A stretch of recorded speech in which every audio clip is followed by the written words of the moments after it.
नमस्कार, संस्कृति पीसीएस के इस यूट्यूब चैनल में आप सभी का स्वागत है। मेरा नाम है प्राची मिश्रा और हम बात कर रहे थे उत्तर प्रदेश से संबंधित प्रमुख योजनाओं की। इसी सीरीज में आज हम बात करेंगे निर्माण एवं अवसंरचना से संबंधित जो प्रमुख योजनाएं गवर्नमेंट चला रही है उनके बारे में। देखिए, किसी भी राज्य का इंफ्रास्ट्रक्चर वहां की अर्थव्यवस्था के लिए बहुत ही ज्यादा महत्वपूर्ण होता है।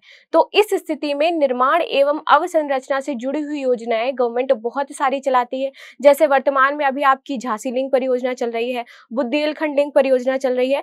तो इसी से संबंधित कौन कौन सी योजनाएं हैं जो गवर्नमेंट चला रही है और हमारी परीक्षा की दृष्टि से हमारे लिए महत्वपूर्ण हो जाती है। तो चलिए आज बात करेंगे कि किन किन योजनाओं में क्या क्या चीजें गवर्नमेंट द्वारा दी जा रही हैं और कौन कौन से लाभ इसके तहत मिलेंगे।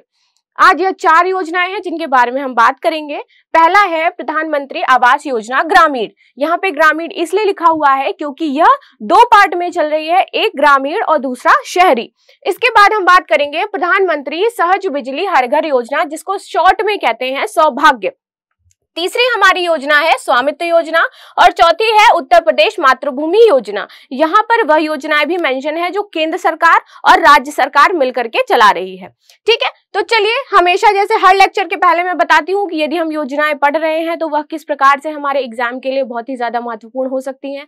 जैसे कि अभी आपका आरओ का एग्जाम आ रहा है, जितने भी यूपीएससी या यूपीपीसीएस की तैयारी करते हैं वह सभी बच्चे आरओ का एग्जाम देते ही हैं और वहां पर आपकी जो स्कीम्स हैं वो पूछी जाती हैं। इसी के पश्चात जो हमारा पेपर अभी 5 और 6 ऐड हुआ है, वहां पे जब आप इकोनॉमी के सेक्शन में जाते हो तो विकास के लिए जो प्रमुख योजनाएं चल रही हैं वह एक पॉइंट मेंशन है। तो इसलिए मेंस की दृष्टि से भी ये आपके लिए महत्वपूर्ण हो जाता है। योजनाओं हमें पढ़ना क्या होता है कि योजना की शुरुआत कब हुई, उसका नोडल मंत्रालय क्या है, इसका उद्देश्य क्या है और लाभ किस प्रकार वितरित किया जाएगा। तो शुरू करते हैं प्रधानमंत्री आवास योजना ग्रामीण से। शुरुआत है इसकी जनवरी 1996। देखिए, यह योजना बहुत ही पुरानी है और पहले इस योजना का नाम था इंदिरा आवास योजना, ठीक है, जिसको बदल करके 2016 में प्रधानमंत्री आवास योजना कर दिया गया और इसको 2 सेक्शन में डिवाइड कर दिया गया, यानी प्रधानमंत्री आवास योजना ग्रामीण और इसी के साथ प्रधानमंत्री आवास योजना शहरी। ठीक है, तो यह 2 पार्ट में यह योजना चल रही है। यदि मैं बात करूं इसके नोडल मंत्रालय की तो यह है ग्रामीण विकास मंत्रालय द्वारा, यानी कि गांव क्षेत्र के जो गरीब लोग हैं उनको अपना खुद का पक्का घर दिलाना। इसी के अंतर्गत और भी योजनाएं चल रही हैं जो इसको फुलफिल करती हैं या सपोर्ट करती हैं। तो यदि मैं बात करूं शुरुआत की तो 1996 से यह योजना चल रही है। पहले इस योजना का नाम था इंदिरा आवास योजना और वर्तमान में अब इस योजना का नाम क्या है, प्रधानमंत्री आवास योजना, क्योंकि 2016 में इसका नाम परिवर्तित कर दिया गया था। चलिए अब देख लेते हैं कि यह किस उद्देश्य से चलाई जा रही है। उद्देश्य है कि आर्थिक रूप से जो कमजोर वर्ग के लोग हैं, ठीक है, जो अपना खुद का जिनके पास मकान नहीं है उनको मकान उपलब्ध कराना और साथ ही साथ यहाँ पे आप देख रहे हो पक्का शौचालय, ये आप जब देखोगे ना स्वच्छ भारत अभियान के अंतर्गत आता है, ठीक है, और रूरल और अर्बन इसमें भी मिशन है, तो वो इसको पोषित करती है और इसके अंतर्गत क्या है कि उनको साथ ही साथ पक्का शौचालय भी उपलब्ध कराना है और 12,000 रुपए की सहायता भी इसके तहत दी जाएगी। तो ये इसके लाभ और उद्देश्य हम दोनों ही कह सकते हैं मिलेंगे। आगे देख लेते हैं कि किस प्रकार से यह लोन प्रोवाइड कराया जाएगा और किस किस तरह से यह वितरित होगा। तो देखिए, अधिकतम होम लोन की राशि है वो 3 लाख तक दी जाएगी, ठीक है। इसके बाद ब्याज सब्सिडी आपको इस पर 6.50% तक दी जाएगी। अधिकतम ब्याज सब्सिडी की यदि मैं राशि की बात करूं तो यह है 2,67,280। यहाँ पे हर सेक्शन डिवाइड है कि किस सेक्शन के तहत यह प्रोवाइड कराया जा रहा है लोगों को, तो यह एक पूरा चार्ट दिया है। अब अधिकतम कॉर्पोरेट एरिया, यहाँ पे बात की जा रही है कॉर्पोरेट एरिया की, घर की बात नहीं की जा रही है, दैट इज 30 स्क्वायर मीटर, ठीक है। तो इसके तहत ये हर सेक्शन जैसे LIG, MIG-1, MIG-2, तो इस तरह से यह आपको प्रोवाइड करेंगे राशि और वहां पे हर जगह इसकी जो ब्याज सब्सिडी होगी, अधिकतम सब्सिडी ब्याज राशि होगी वो अलग अलग होगी, ठीक है। चलिए आगे देख लेते हैं।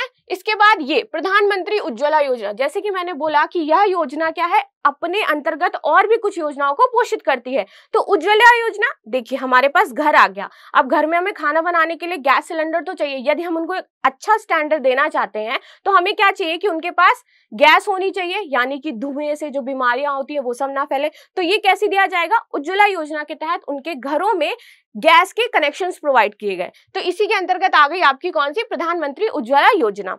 अब ये कैसे कार्य करेगी? तो ग्रामीण आवास योजना के जो लाभार्थी होंगे, जो आर्थिक रूप से कमजोर हैं, महिलाएं किसी भी जाति या धर्म की हैं, मध्यम वर्ग 1, मध्यम वर्ग 2, अनुसूचित जाति की हैं, अनुसूचित जनजाति की हैं और कम आय वाले लोग हैं, इन्हें सभी को यह कनेक्शन दिया जाएगा। और इसके अंतर्गत बहुत सारे कनेक्शंस प्रोवाइड भी कराए गए हैं ताकि वो सिलेंडर और अपना जो चूल्हा है, गैस है, उसका यूज करके खाना बना सके।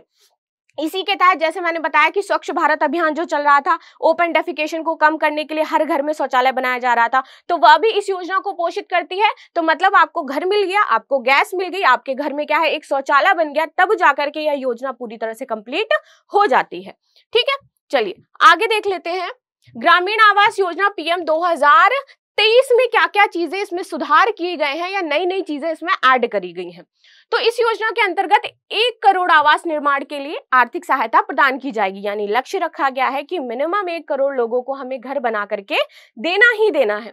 इसके बाद ग्रामीण आवास योजना 2023 के अंतर्गत आवास निर्माण के लिए जगह को 20 वर्ग मीटर से बढ़ा करके कितना कर दिया है?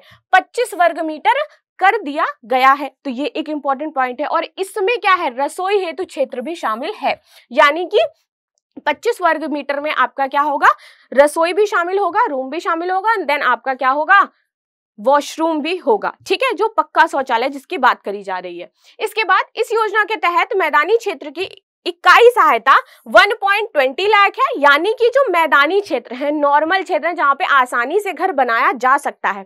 दिक्कत कहां होती है? पहाड़ी क्षेत्रों में होती है, तो इसलिए वहां पे धनराशि क्या है, ज्यादा है, वहां पे धनराशि है 1,30,000। ठीक है, जैसे हिमाचल का एरिया हो गया, पर्वतीय एरिया हो गया, यहाँ पे जो इस योजना के तहत पोषित किए जाएंगे उनको 1,30,000 रुपए दिया जाएगा। और जो मैदानी इलाका है, प्लेन इलाका है, वहां पर 1,20,000 रुपए सहायता राशि दी जाएगी। चलिए आगे देखते हैं। इस योजना की जो कुल लागत बताई जा रही है, ये बताई जा रही है आपकी 1,30,075 करोड़ रुपए। ठीक है, तो इतनी लागत से यह घर जो है वो निर्मित किए जा रहे हैं।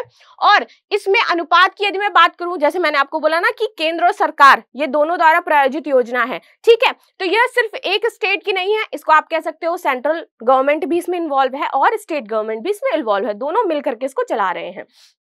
तो यहाँ पे जो अनुपात केंद्र और राज्य के बीच में डिवाइड हुआ है, दैट इज 60:40, यानी 60% इसका खर्चा कौन देगा? केंद्र देगा, और 40% खर्चा कौन देगा? राज्य देगा, जिस राज्य में निर्माण हो रहा है। ठीक है, चलिए ग्रामीण क्षेत्रों के परिवार का निर्धारण SECC 2011, यानी कि जो हमारी जनगणना है 2011 के अकॉर्डिंग जो हुई है, जो हमारे सेंसस हैं उन्हीं के अकॉर्डिंग आंकड़ों के आधार पर ये किया जाएगा।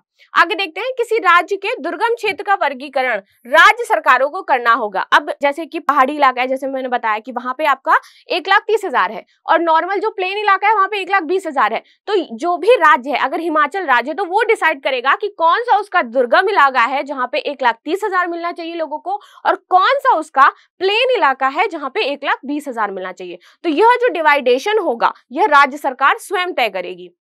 आगे हिमाचल राज्य, जम्मू कश्मीर और हिमाचल प्रदेश तथा उत्तराखंड को इस श्रेणी में जो है वो शामिल किया नहीं जाएगा। यहाँ पर नहीं होना चाहिए, ये थोड़ा सा मिस्टेक हो गया है, इसको इसमें शामिल नहीं किया जा रहा है। ठीक है, तो इस श्रेणी में इन ये जो राज्य हैं इनको शामिल नहीं किया जा रहा है, क्योंकि ये पूरा ही इलाका एक तरीके से पर्वतीय है, तो यहाँ पे इनको शामिल नहीं किया जा रहा है। ठीक है, मतलब इनके लिए कोई वर्गीकरण नहीं है, यहाँ पर ये कार्य जो है सबको 1,30,000 इस तरह से वितरित किया जाएगा। महत्वपूर्ण तथ्य क्या है इसके, इनकी बात कर लेते हैं। तो शौचालय के ग्रामीण आवास योजना का एक अभिन्न अंग बना दिया गया है। जैसे मैंने बोला कि शौचालय क्या है, होना ही होगा, तभी आपका घर पूर्ण माना जाएगा। यानी यदि आपके घर में शौचालय नहीं है, इट मींस आपका घर अभी इनकम्प्लीट है। ठीक है, निर्माण के लिए 12,000 की राशि दी जा रही है। कैसे? स्वच्छ भारत मिशन के अंतर्गत, जैसे मैंने अभी आपको बताया। इसके बाद मनरेगा के अंतर्गत मकान निर्माण हेतु 90 से 95 व्यक्ति दिवस अशुल्क श्रमिक मजदूरी का प्रावधान भी निर्धारित किया गया है कि 90 से 95 व्यक्ति दिवस जो है वो अकुशल जो श्रमिक मजदूरी है वो निर्धारित करेंगे। आगे प्रधानमंत्री ग्रामीण आवास योजना के अंतर्गत निर्माणित घरों में बिजली मंत्रालय की दीन दयाल उपाध्याय ग्राम ज्योति योजना और सौभाग्य योजना के माध्यम से वहां पर विद्युतीकरण भी किया जाएगा, यानी आपके घरों में बिजली भी दी जाएगी। जैसे मैंने बोला ना कि इस योजना के अंतर्गत बहुत सारी योजनाएं शामिल हैं जो मिलकर के आपके पूरे घर का निर्माण करती हैं। फिर पेट्रोलियम एवं प्राकृतिक गैस मंत्रालय ने क्या किया है कि आपको मुफ्त एलपीजी उपलब्ध कराई है। कैसे? उज्ज्वला योजना के माध्यम से।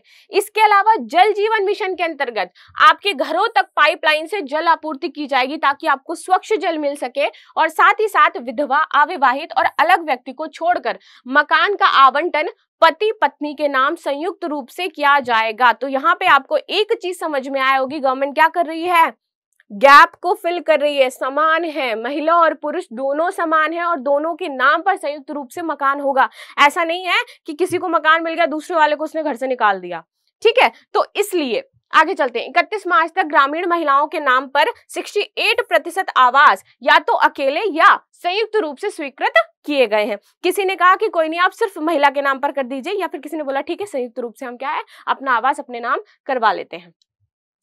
अब मकान निर्माण की गुणवत्ता अच्छी होनी चाहिए, इसके लिए सामग्री उपलब्ध करवाई जाएगी। ठीक, 8 अप्रैल तक 1.18 लाख ग्रामीण राजमिस्त्रियों को प्रशिक्षित किया गया है ताकि वह इन घरों का निर्माण कर सके। और कोविड-19 लॉकडाउन के दौरान इस योजना के अंतर्गत मकान निर्माण का जो कार्य है वो 45 से 60 दिनों में पूरा कर लिया गया है, जो कि पहले 125 दिन लगते थे पूरा करने में। ठीक है, तो इन्होंने इसमें सुधार किया है। बात करें कि योजना के लिए कौन कौन से लोग पात्र हैं और कौन से लोग आवेदन कर सकते हैं, तो आवेदक भारतीय निवासी होना चाहिए सबसे पहले। यहाँ पे राज्य नहीं लिखा है क्योंकि ये राज्य की योजना ही नहीं है, ये तो केंद्र सरकार चला रही है और राज्य सरकार मिलकर के चला रही है। तो सर्वप्रथम यदि आपको इस योजना का लाभ लेना है तो आप भारत के निवासी होनी चाहिए। ठीक है, भारतीय होने चाहिए भाई।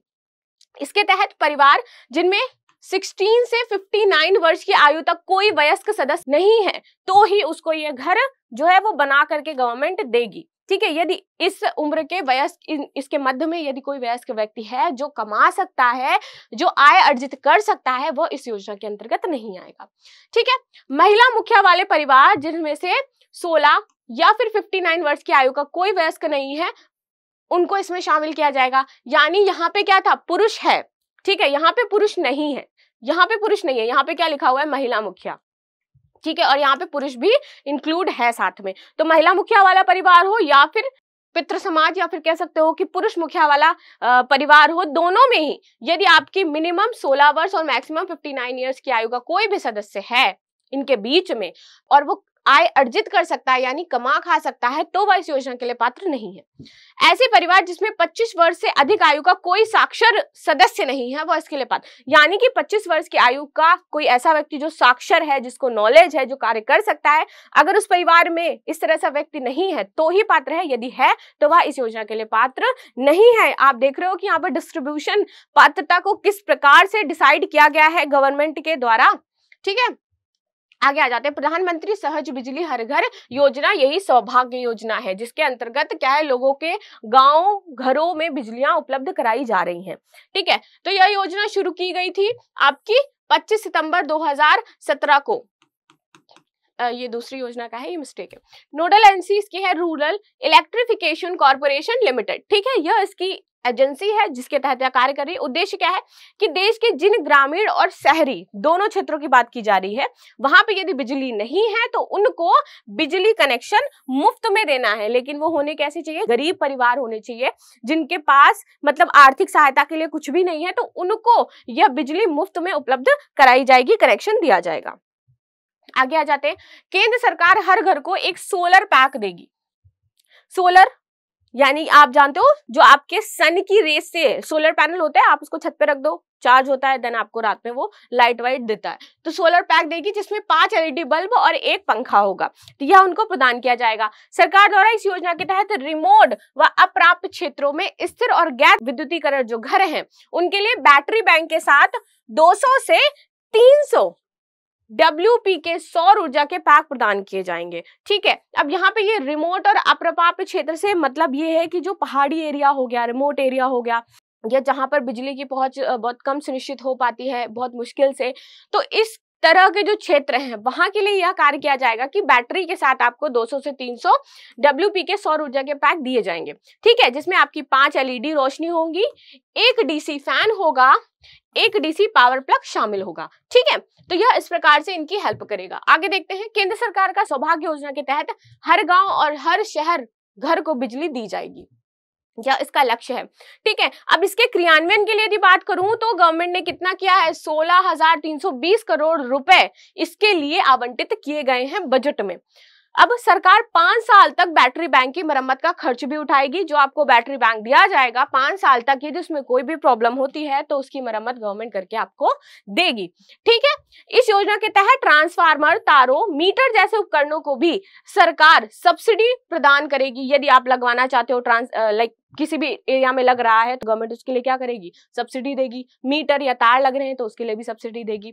बिजली कनेक्शन के लिए हर गांव में भी कैंप लगाए जाएंगे। ठीक है, कि जिसको जिसको कनेक्शन करवाना है, क्योंकि फ्री ऑफ कॉस्ट करवाया जा रहा है तो उनको कनेक्शन मिलेगा। बात कर लेते हैं इस योजना की पात्रता के अंतर्गत। वह परिवार जिनके पास 2 व्हीलर, 3 व्हीलर या 4 व्हीलर जैसा कोई भी, या फिर फिशिंग बोट जैसा कुछ भी उनके पास वाहन नहीं है। ठीक है, यदि ऐसे 2 व्हीलर है उनके पास, अब 2 व्हीलर आप कहोगे कि क्या इसमें साइकिल भी इंक्लूड हो जाती है? 2 व्हीलर यानी कि मोटरसाइकिल, ठीक है, 3 व्हीलर यानी कि रिक्शा, 4 व्हीलर आप जानते हो कार। ठीक है, यदि ऐसा, और फिशिंग बोट जो मछुआरे टाइप के होते हैं बोट, इस तरह से अगर चीजें उनके पास उपलब्ध हैं तो वह इस योजना के लिए पात्र नहीं है। इसके बाद 3 से 4 व्हीलर वाले कृषि उपकरणों वाले परिवार, जिनके पास 3 से 4 व्हीलर वाले जो कृषि उपकरण है वो परिवार इसमें शामिल नहीं होंगे। ठीक है, ये जिनके पास है। इसके बाद 50,000 रुपए से ज्यादा किसान क्रेडिट कार्ड लिमिट होने वाले परिवार, जिनके पास किसान क्रेडिट कार्ड है और उनकी लिमिट है 50,000 से ज्यादा, तो वह लोग इस योजना के लिए पात्र नहीं होंगे। इसके बाद सरकारी कर्मचारी जो भी है वह इस योजना के लिए पात्र नहीं है। वह परिवार जो गैर कृषि क्षेत्र में सरकार द्वारा पंजीकृत है वह इस योजना के लिए पात्र नहीं है। यदि परिवार का कोई सदस्य 10,000 से ज्यादा कमा रहा है तो वह परिवार भी इस योजना के लिए पात्र नहीं है। ठीक है, बेसिकली यहाँ पे सबसे जो गरीब परिवार हैं उनको ही टैकल किया गया है और उसके लिए यह पात्रता दी गई है। ठीक है, इसके बाद इनकम टैक्स देने वाले जो सदस्य यदि कोई प्रोफेशनल टैक्स का भुगतान करता है तो ऑब्वियस सी बात है वो नहीं होगा। घर में फ्रिज या फिर लैंडलाइन वाले फोन है वह इस योजना का लाभ नहीं उठा सकते। घर में 3 या 3 से ज्यादा पक्के घर हैं जिसके, तो ऑब्वियस सी बात है कि उसको जरूरत नहीं है, उनको नहीं दिया जाएगा। किसान के पास यदि 2.5 एकड़ जमीन या एक कृषि उपकरण है तो भी वह इस योजना के लिए पात्र नहीं है। 5 एकड़ से ज्यादा की जमीन है तो भी वह इस योजना के लिए किसान पात्र नहीं है। तो इस तरह से इन लोगों को कैटेगराइज कर दिया गया है कि वह इस योजना का लाभ नहीं उठा सकते हैं। और ये पात्रता बहुत ज्यादा जरूरी है आपकी, क्योंकि बहुत अच्छे से यह डिस्क्राइब करी गई है, कैटेगराइज करी गई है। एक नोट है कि वह सभी परिवार जो सौभाग्य योजना के पात्र नहीं हैं वह क्या कर सकते हैं कि 500 रुपए दे करके बिजली का ये जो कनेक्शन है वह ले सकते हैं। तो ये एक बहुत अच्छी चीज है कि 500 रुपए ही उनको भुगतान करना है, जितनी भी आपने कैटेगरी देखी, और फिर वह इस योजना का लाभ ले सकते हैं। चलिए आगे आ जाते हैं, स्वामित्व योजना की बात करते हैं। ठीक है, स्वामित्व योजना की शुरुआत हुई थी आपकी 24 अप्रैल 2020 को। ठीक है, नोडल मंत्रालय है इसका पंचायती राज मंत्रालय, और इस योजना के क्रियान्वयन के लिए यही मंत्रालय सुनिश्चित किया गया है। ठीक है, आगे आ जाते हैं। लाभ क्या होगा, तो ग्रामीण भारत के लिए एकीकृत संपत्ति सत्यापन समाधान वह प्रदान किया जाएगा। ठीक है, अब इसके तहत क्या किस प्रकार से देखा जाएगा कि कैसे ये देना है, तो इसका जो सीमांकन है वो ड्रोन सर्वेक्षण तकनीक का इस्तेमाल करके किया जाएगा, और इसमें ग्रामीण क्षेत्रों के परिवारों को अधिकारों के रिकॉर्ड प्राप्त होंगे, कि मतलब सारे रिकॉर्ड्स की कहाँ को कितने परिवार हैं, किस प्रकार से हैं, किनके पास कौन से कार्ड हैं, उनको हर तरीके से कैटेगराइज करके देन उनको इस योजना का जो लाभ है वो प्रोवाइड कराया जाएगा। ठीक है, इन अधिकार के रिकॉर्ड का इस्तेमाल वे बैंक से ऋण व अन्य वित्तीय लाभ लेने के लिए अपनी संपत्ति के वित्तीय संपत्ति के रूप में उपयोग करने में सक्षम हो पाएंगे। ठीक है, तो ये जो रिकॉर्ड होंगे उनके, वह किसी बैंक से ऋण ले सकते हैं, अन्य वित्तीय लाभ ले सकते हैं, तो वहां पे इसके प्रयोग में आने वाले हैं। आगे आते हैं, उद्देश्य क्या है, तो नागरिकों को, जो ग्रामीण क्षेत्र के नागरिक हैं उनको वित्तीय स्थिरता देना, यानी कि उनके पास बैकअप मनी होनी चाहिए, उनके पास खाने के लिए या फिर अपने परिवार को सुचारू रूप से चलाने के लिए एक वित्तीय जो एक कह सकते हो कि लाभ है वो सुनिश्चित होना चाहिए। आगे, ग्रामीण आयोजन के लिए सटीक भूमि अभिलेखों को बनाना, कि कितनी भूमि है। कई बार होता है कि चक डिसाइड नहीं है कि मेरा इतना चक है या फिर मेरी इतनी भूमि है, तो सटीक एकदम जितनी उनका भूमि है उसी अभिलेख को निर्धारित करना, बनाना। संपत्ति कर का निर्धारण जो सीधे उन राज्यों में ग्राम पंचायतों को प्राप्त होगा जहां उसे हस्तांतरित किया गया है या फिर राज्य के कोष में जोड़ा जाता है। ठीक है, संपत्ति कर का निर्धारण करना कि क्या है, संपत्ति किस प्रकार से है, उनको सही उसके बारे में जानकारी प्रदान करना। ठीक है, सर्वेक्षण के बुनियादी ढांचे और जीएसआई मानचित्रों का निर्माण करना जिनको विभाग अपने उपयोग में ले सके। फिर जीएसआई मानचित्रों का उपयोग करके बेहतर गुणवत्ता वाली ग्राम पंचायत विकास योजना तैयार करना। ठीक है, तो पहले क्या है, डेटा सारा लिया जाएगा, क्षेत्र में देखा जाएगा कितने ग्रामीण परिवार हैं, कितनी किसकी संपत्ति है, किस प्रकार से वो लोग कार्य कर रहे हैं, उसके बाद उनके लिए योजनाएं तैयार की जाएंगी जो सुचारू रूप से चल सकती हैं। संपत्ति विवाद और कानूनी मामले भी इससे क्या होंगे, कम होंगे और सहायता मिलेगी लोगों को। तो यह थी आपकी कौन सी, जो अभी हमने बात करी कि स्वामित्व योजना की, आप अब कितनी संपत्ति के मालिक हो, क्या आपका स्वामित्व है। ठीक है, तो उस अकॉर्डिंग यह योजना चलेगी। चलिए आगे आ जाते हैं। उत्तर प्रदेश मातृभूमि योजना, तो यहाँ पे आपका बेसिकली मेंशन है उत्तर प्रदेश मातृभूमि योजना। तो शुरुआत इसकी हुई थी 15 सितंबर 2021 को। सहभागी ग्रामीण अर्थव्यवस्था व बुनियादी ढांचे को मजबूत करना, यानी कि ग्रामीण अर्थव्यवस्था और वहां के जो इंफ्रास्ट्रक्चर है, यानी कि जो नालियां हैं, जो सड़कें हैं, उनको अच्छे से निर्मित करना।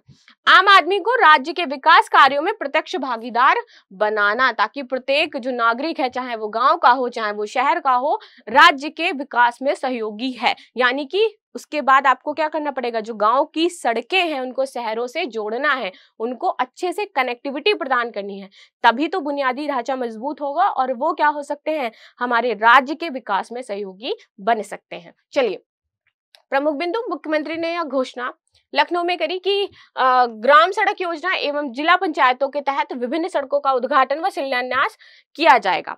ठीक है, फिर उसके बाद ग्रामीण विकास और पंचायती राज विभागों ने इस अभिनव योजना और औपचारिक शुभारंभ के लिए एक कार्य योजना प्रस्तुत की है। इसी के बाद इस योजना के तहत प्रत्येक व्यक्ति और गांवों को बुनियादी ढांचे के विकास के विभिन्न कार्यों में सीधे भाग लेने का मौका मिलेगा। यानी कि जो भी व्यक्ति इसमें सम्मिलित होना चाहते हैं वह इसमें सम्मिलित हो सकते हैं। अब यदि मैं कुल लागत की बात करूं कि कैसे वहन की जाएगी, तो राज्य सरकार परियोजना की कुल लागत का 50% वहन करेगी, जबकि शेष राशि इच्छुक लोगों द्वारा दी जाएगी। अब जैसे मैंने बताया कि सड़कों का निर्माण करना है तो 50% तो गवर्नमेंट देगी, लेकिन 50% वहां का प्रधान या फिर और जो बड़े लोग हैं या फिर जो सहायता कर सकते हैं, जो इच्छुक हैं, जो इसमें सहायता करना चाहते हैं, वो ऐसे एक तरीके से चंदा जुटा करके वह राशि इकट्ठा करके उसका निर्माण कराया जाएगा।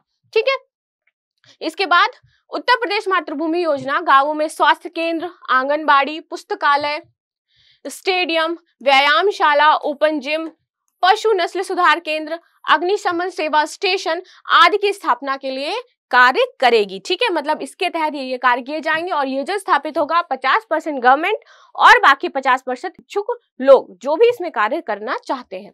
फिर उत्तर प्रदेश प्रधानमंत्री ग्राम सड़क योजना, इसमें FDR यानी कि फुल डेप्थ रिक्लेमेशन तकनीकी का उपयोग करने वाला यह पहला राज्य है।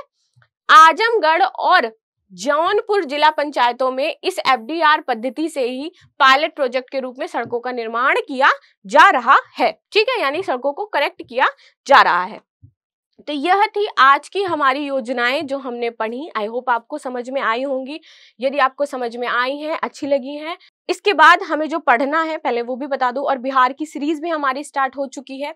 जो भी बिहार के बच्चे हैं, यदि वो एपिसोड्स देखना चाहते हैं तो पहला एपिसोड उसका अपलोड हो चुका है, तो आप अभी जाकर के देख सकते हो। निर्माण एवं अवसंरचना से जुड़ी योजनाएं आज हमने पढ़ी हैं। इसके बाद हम हथकरघा, मत्स्य उद्योग से जुड़ी जो भी योजनाएं होंगी उनको हम कंप्लीट करेंगे। तो मिलते हैं नेक्स्ट लेक्चर में, तब तक के लिए धन्यवाद एंड बाय बाय।